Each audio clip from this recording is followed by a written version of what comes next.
أعوذ بالله من الشيطان الرجيم بسم الله الرحمن الرحيم اللهم صل على محمد وعلى آل محمد كما صليت على إبراهيم وعلى آل إبراهيم إنك حميد مجيد اللهم بارك على محمد وعلى آل إبراهيم وعلى آل إبراهيم إنك حميد مجيد۔ اللہ تعالیٰ کا بہت بڑا احسان اور کرم ہوا کہ ہم لوگ اس دین کی مجلس میں جمع فرمائے ہیں، دین کی نسبت سے یہاں آئے ہیں اور عمل کرنے کی نیت سے آئے ہیں۔ یہ نہیں، یہ مقصد سے آنا نہیں ہے کہ چلیے ہم جلسہ سننے جا رہے ہیں، فلاں گاؤں سے فلاں عورت آئی ہے، چلو ہم بہت اچھی بیان کر رہی ہے، چلو وہاں جا کر سنیں گے۔ یہ نہیں ہے، یہ بالکل غلط ہے۔ عمل کرنے کی نیت سے آئے ہیں اور دین کی نسبت سے یہ جمع فرمائے ہیں۔ اور یہ مجلس میں اللہ تعالیٰ کا وعدہ ہے، اس مجلس میں اللہ تعالیٰ نے وعدہ رکھا ہے۔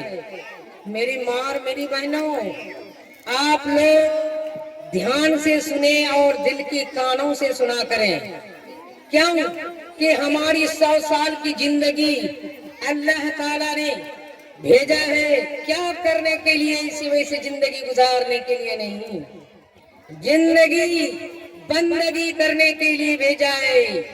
اپنی پاکیزگی زندگی پر دیکھیں، دھیان لگائیے، غور کیجئے، ہماری زندگی کدھر جا رہی ہے، ہماری بال بچے کدھر جا رہے ہیں، ہمیں کوئی فکر نہیں۔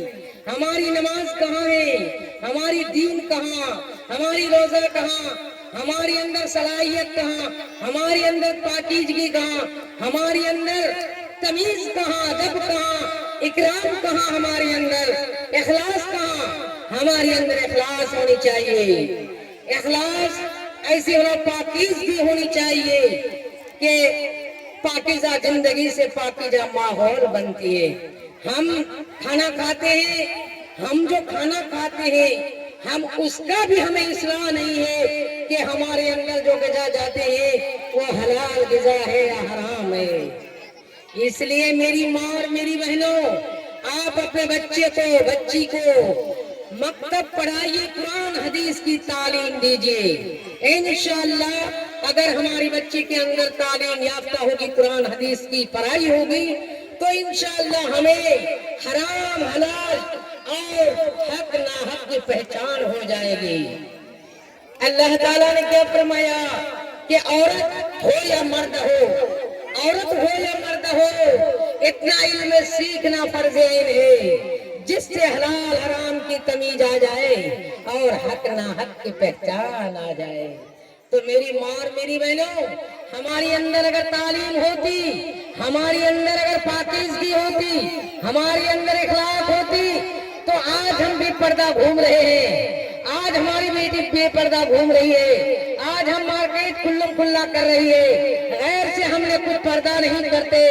اے اللہ کی بندی، جب یہاں سے جائیں گے، جب مر کے یہاں سے جائیں گے، ایک قبر کے اندر سارا نظام کھول دیا جائے گا، دکھائے گا کہ دیکھو تو نے دنیا میں بے پرواہی زندگی گزار رہی تھی، تمہیں فکر نہیں کہ یہ قبر کے اندر ہم جائیں گے، ہماری موت آئے گی، کس طرح موت آئے گی یہ کچھ پتا نہیں۔ یہ موت جس موت کو 70,000 فرشتے نے دونوں بازو کو پکڑ تھام کے رکھا تھا، اس موت کو ہمارے اوپر مسلط کیا جائے گا۔ ملک الموت کو خبر کریں گے، ملک الموت جاؤ میری فلاں بندے کی روح کو قبض کر کے لے آؤ۔ لیکن ہمیں تو کچھ فکر نہیں، ہم نے موت کی کیا کیا تیاری کی ہے۔ ہم تو دنیا کا ساز و سامان خریدتے، دنیا کا نام و نقشہ ہم گھر میں لگاتے ہیں۔ ہم یہ گھر تو دھوکہ ہے، یہ گھر تو دھوکہ ہے، یہ گھر تو بس مختصر سی زندگی کا گھر ہے۔ گھر تو آخری گھر تو وہاں ہے، وہاں کا سفر بہت لمبا ہے۔ تو اس لیے میری ماں اور میری بہنوں، اپنے بال بچے کو دین کی تعلیم لیجئے، قرآن حدیث کی تعلیم لیجئے. تھوڑے ساتھ آگے آ جائیے، پیچھے آنے والی کے لیے جگہ نہیں ہو رہی ہے، تھوڑی سی آپ آگے آ جائیے. تو انشاءاللہ ہم محترم کا بیان ہو رہا ہے، بہت اہم بیان آپ لوگ سماعت فرمائیں.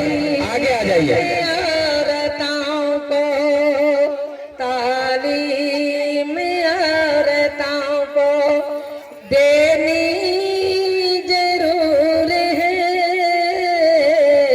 تعلیم عورتوں کو بھی دینی ضرور ہے. لڑکی جو بھی پڑھی ہو تو ماں کی قصور ہے، لڑکی جو بھی پڑھی ہو تو ماں کی قصور ہے. تعلیم عورتوں کو دینی ضرور ہے. انشاءاللہ آج سے ارادہ کر لیں، میری ماں اور میری بہنوں، اپنی بال بچے کی تربیت ہونی چاہیے. کیوں کہ ماں گھر کی ذمہ دار ہے. بیٹی تو مردار دیکھنے میں آگے، گھر سے باہر مارکیٹ میں آگے، ماں پیچھے بیٹی آگے. کل قیامت کے دن جب اللہ تعالیٰ بلایا جائے گا، ذرے ذرے کا حساب لیا جائے گا، وہ لڑکے خود بخود اللہ تعالیٰ سے فریاد کریں گے کہ الہ العالمین، میری ماں باپ پر دوہرا ہونا چاہیے، عذاب ہونی چاہیے. کیوں کہ دنیا میں مجھے کبھی وہ نہیں روکا، کبھی وہ صحیح سے ہماری تربیت نہیں کی کہ بیٹی تو گھر کی زینت ہے، تو کہیں مت نکلا کر. بیٹی ماں کی ذمہ داری بے پردہ، غیر مرد سے بچنا ہے. غیر مرد جیسے گورمن سانپ سے بچتے ہیں، ایسے ہی اپنا غیر محرم سے بچتے ہیں. انشاءاللہ ارادہ کر لیں. ایک بات یاد آیا کہ ایک عورت برقع پہنی اور وہ عورت مارکیٹ چلی گئی. وہ عورت مارکیٹ چلی گئی اور وہاں جا کر وہ اپنے سودا وغیرہ کر لیا اور وہ گھر کی طرف آ رہی تھی. جب وہ گھر کی طرف آ رہی تھی، دو نوجوان غیر محرم سے دیکھ رہا تھا کہ یہ عورت کتنی خوبصورت ہے، کہ اس کی آنکھ کیسا خوبصورت ہے. آنکھ کھلا ہوا تھا. اس لڑکی نے سوچا کہ یہ جاسوس ہے، یہ مجھے ایسا نہ ہو کہ مجھے اٹھا کر لے کے بھاگ جائے. وہ عورت دوڑتی ہوئی اپنے گھر کی طرف آئی اور گھر کے قریب جب آئی تو اس نے اس نوجوان سے کہا کہ اے نوجوان، تم دونوں کیوں مجھے دیکھ کر ہنس رہے تھے؟ کیا بات ہے؟ کہ بہن تجھے دیکھ کر اس لیے ہنس رہا تھا کہ تیری آنکھ مجھے بہت پسند آیا. کہ پسند آیا؟ کون سی آنکھ تجھے پسند آیا؟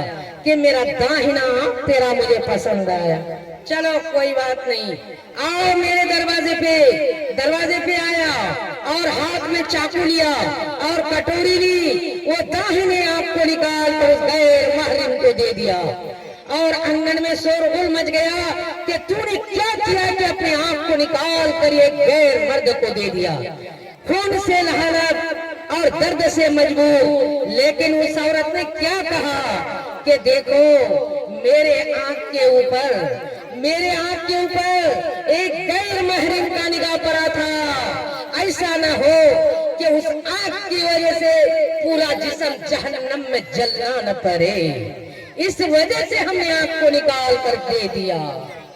اب بتائیے میری ماں اور میری بہنوں، ہم تو کھلم کھلا غیر مرد کے سامنے ہم مارکیٹ کر رہے ہیں.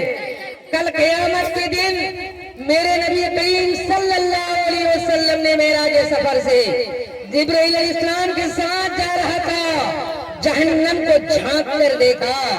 اکثر عورتوں کو جہنم میں لٹکتے ہوئے دیکھا. کوئی دونوں چھاتی کے بل، کوئی زبان کی بل، کوئی سر کے بال کے بل، کسی کا سر نیچے پیر اوپر، اور گدھے اور جانور کی شکل کے جیسا بھوک رہی تھی. جبرائیل علیہ السلام کو نبی کریم صلی اللہ علیہ وسلم نے پوچھا، اے جبرائیل علیہ السلام، میری امت کی عورتوں پر کیوں ایسی عذاب ہو رہی ہے؟ طرح طرح کے عذاب ہو رہی ہے. کوئی بال کے بل لٹکی ہوئی ہے، کوئی دونوں چھاتی کے بل لٹکی ہوئی ہے، اور کوئی زبان کے بل لٹکی ہوئی ہے. جبرائیل علیہ السلام نے فرمایا کہ یا رسول اللہ،